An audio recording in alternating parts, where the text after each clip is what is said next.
喺聖誕嘅時候就係啦玩水上活動，除頭盔嘅時候就耳環就連帶一齊就整受傷咗，咁所以今次就喺泰國逗留嘅時間比較長，咁所以就嚟咗 WIH 就做咗一個簡單嘅小手術咯。I'm Emily， 我喺香港嚟啦，咁我就喺泰國呢邊間歇性旅居啦，因為都有聽過泰國嘅醫療都係好國際水平，咁所以今次我就即管就嚟咗 WIH 醫院，咁就做咗一個簡單嘅小手術，即係做一個補耳窿嘅手術啦。咁出嚟個效果或者係醫生嘅手勢或者係整體嘅安排，其實都係好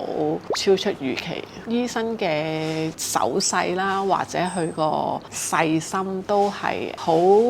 印象好深嘅，係因為佢就係每一個程序每一個講解都係好仔細嚇，咁即係令到你係好知道發生緊咩事，或者下一步要點做啊，幾時要做啲乜嘢，咁係好 amazing 嘅，即係 within 3個鐘就已經安排到手術室，咁跟住我亦都記得喺手術室入邊打麻醉針啊，跟啲醫護人員做準備啊，咁整體嘅流程啦，或者係護士啊，或者係醫生佢哋嘅服務都係非常非常專業，係啦，咁醫院本身嘅環境啦，或者整體嘅配套啦，其實都係完全係好 supreme 嘅 standard 咯。整體我自己個體驗係非常非常之好，咁所以即係整體我都係